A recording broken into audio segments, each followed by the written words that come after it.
You don't have to accept the world as it is. You can make it into the world as it should be and could be. You can create a new normal, one that is fairer and gives everybody opportunity and treats everyone equally and builds bridges between people instead of dividing them. We can emerge from our current circumstances stronger than before, better than before. But as has always been true at key moments in history, it's going to depend on people like you to go out there and rewrite what is possible. It's also pulled the curtain back on another hard truth, something that we all have to eventually accept once our childhood comes to an end. You know, all those adults that you used to think were in charge and knew what they were doing, turns out they don't have all the answers. A lot of them aren't even asking the right questions. So if the world's going to get better, it's going to be up to you. That realization may be kind of intimidating, but I hope it's also inspiring. You make me optimistic about our future. So as you prepare for the next stage of what I know will be a remarkable journey, I'll leave you with a few quick pieces of advice for what they're worth. First, do what you think is right, not just what's convenient or what's expected or what's easy. While you have this time, think about the values that matter to you the most.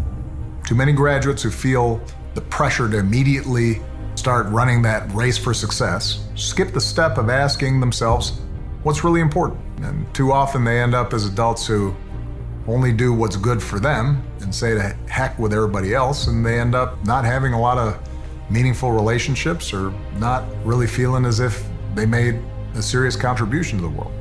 I hope that instead you decide to moor yourself in values that last, like responsibility, fairness, generosity.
Too young to understand, or this is how it's always been done. Because with so much uncertainty, with everything suddenly up for grabs, this is your generation's world to shape. I'll admit that it's a little unfair to lay such a heavy burden on you. I wish that my generation had done more to solve some of our country's big problems, so you didn't have to. But the good news is that I know you're up to the challenge. You are the best educated generation in history, and a whole lot more technologically savvy. You've been exposed to more knowledge and perspectives than my generation ever was. You're more tolerant and empathetic, entrepreneurial, environmentally conscious. Even before graduation, many of you have already started to make your mark, feeding the hungry, mentoring kids, fighting racial injustice, helping veterans, battling climate change. To see so many of you raise up your voices on behalf of justice for all, well, it's been unbelievably inspiring. You make me optimistic about our future. Since I'm one of the old guys, I won't tell you what to do with this power that rests in your hands, but I'll leave you with 3 quick pieces of advice. First, don't be afraid. Second, do what you think is right. Doing what feels good, what's convenient, what's easy, that's how little kids think. Unfortunately, a lot of so-called grown-ups, including some with fancy titles and important jobs, still think that way, which is why things are so screwed up. I hope that instead you decide to ground yourself in values that last, like honesty, hard work, responsibility, fairness, generosity, respect for others. You won't get it right every time. You'll make mistakes, like we all do. But if you listen to the truth that's inside yourself, even when it's hard, even when it's inconvenient, people will notice. They'll gravitate towards you, and you'll be part of the solution instead of part of the problem. And finally, build a community. No one does big things by themselves. Right now, when people are scared, it's easy to be cynical and say, let me just look out for myself, or my family, or people who look or think or pray like me. But if we're going to get through these difficult times, if we're going to create a world where everybody has opportunity to find a job and afford college, if we're going to save the environment, then we're going to have to do it together. So be alive to one another's struggles. Stand up for one another's rights. Leave behind all the old ways of thinking that divide us. Sexism, racial prejudice, status, greed, and set the world on a different path. You can change that, even if it all seems broken. Have faith in our democracy. In fact, you don't even have to be an activist to make a contribution to our democracy. If you've always dreamed of starting your own business, go build a company that is a model for paying its workers a fair wage. If you've dreamed always of being a doctor, think about working in a community that's short on doctors. There are so many ways to serve. The important thing is to recognize that this nation needs your talents, your passions, your voice to make it better. Trust me, I know. It changed, has always changed, because young people dared to hope. Democracy isn't about relying on some charismatic leader to make changes from on high. It's about finding hope in ourselves and creating it in others, especially in a time like this. You don't always need hope when everything's going fine. It's when things seem darkest. That's when you need it the most. Someone once said, hope is not a lottery ticket. It's a hammer for us to use in a national emergency, to break the glass, sound the alarm, and sprint into action. That's what hope is. It's not the blind faith that things will get better. It's the conviction that with effort and perseverance and courage and a concern for others, things can get better. But the truth is, you don't need us to tell you what to do, because in so many ways, you've already started to lead. Congratulations. Keep making us proud.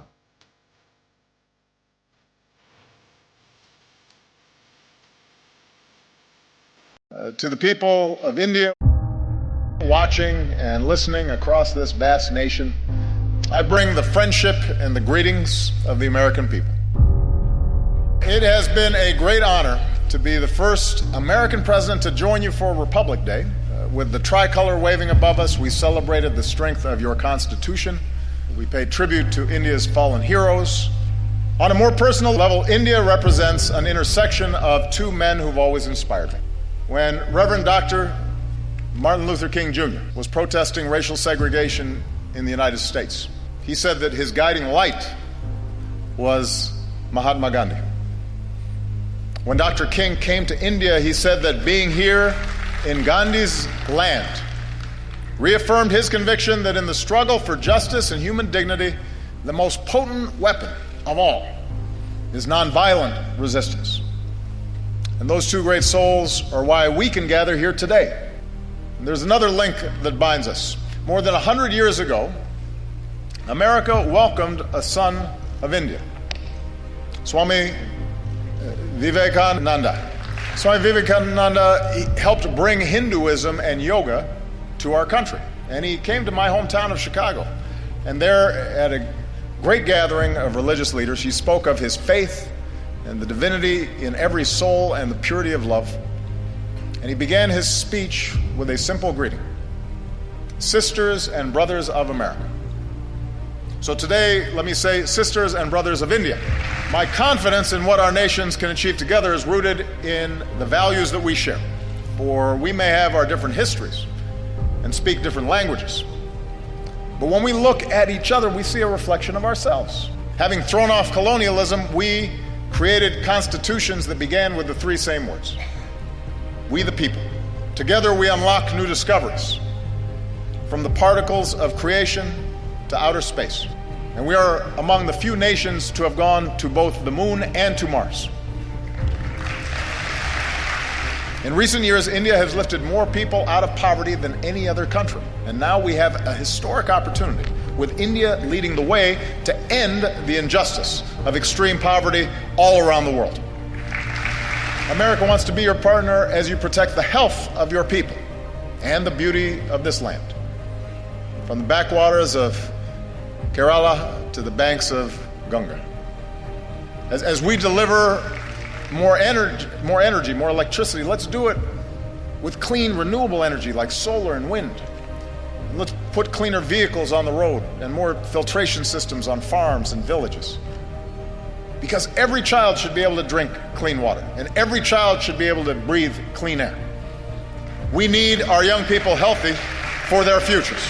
And we can do it. We have the technology to do it. It's young people like you who have to speak up so we can protect this planet for your generation. I'll be gone when the worst effects happen. It's your generation and your children that are going to be impacted. And that's why it's urgent that we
new technology or cure a disease. And when women are able to work, families are healthier and communities are wealthier and entire countries are more prosperous. And when young women are educated, then their children are going to be well educated. and have more opportunity. So if nations really want to succeed in today's global economy, they can't simply ignore the talents of half their people. And as husbands and fathers and brothers, we have to step up, because every girl's life matters. Every daughter deserves the same chance as our sons. Every woman should be able to go about her day, to walk the streets or ride the bus and be safe and be treated with respect and dignity. She deserves that. Our nations are strongest when we see that we are all God's children, all equal in His eyes and worthy of His love. Across our two great countries, we have Hindus and Muslims, Christians and Sikhs and Jews and Buddhists and so many faiths. And we remember the wisdom of Gandhiji, who said, "For me, the different religions are beautiful flowers from the same garden, or they are branches of the same majestic tree. The peace we seek in the world begins in human hearts. And it finds its glorious expression when we look beyond any differences in religion or tribe and rejoice in the beauty of every soul." If India, as massive as it is, with so much diversity, so many differences, is able to continually affirm its democracy, that is an example for every other country on earth. That's what makes us world leaders. Not just the size of our economy or the number of weapons we have, but our ability to show the way in how we work together and how much respect we show each other. Sisters and brothers of India, now we are not perfect countries, and we've known tragedy and we've known triumph. We have many challenges in front of us. But the reason I stand here today and am so optimistic about our future together is that despite our imperfections, our two nations possess the keys to progress in the century ahead. We vote in free elections. We work and we build and we innovate. We lift up the least among us. We reach for heights previous generations could not even imagine. We respect human rights and human dignity, and it is recorded in our constitutions. And we keep striving to live up to those ideals put to paper all those years ago. And our nations will be more secure, and the world will be safer and a more just place when our two democracies, the world's largest democracy, the world's oldest democracy, stand together. I believe that. And we do these things because they make our lives better and safer and more prosperous, but we also do them because our moral imaginations extend beyond the limits of our own lives. And we believe that the circumstances of our birth need not dictate the arc of our lives. We believe in the father working far from home, sending money back so his family might have a better life.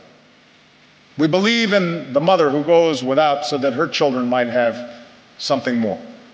We believe in the laborer earning his daily wage and the student pursuing her degree. We believe in a young boy who knows that if he just keeps studying, if he's just given the chance, his hopes might be realized too. We are all beautiful flowers from the same garden, branches of the same majestic tree. And I'm the first American president to come to your country twice, but I predict I will not be the last, because as Americans, we believe in the promise of India. We believe in the people of India. We are proud to be your friend. We are proud to be your partner as you build the country of your dreams. Thank you. Go ahead.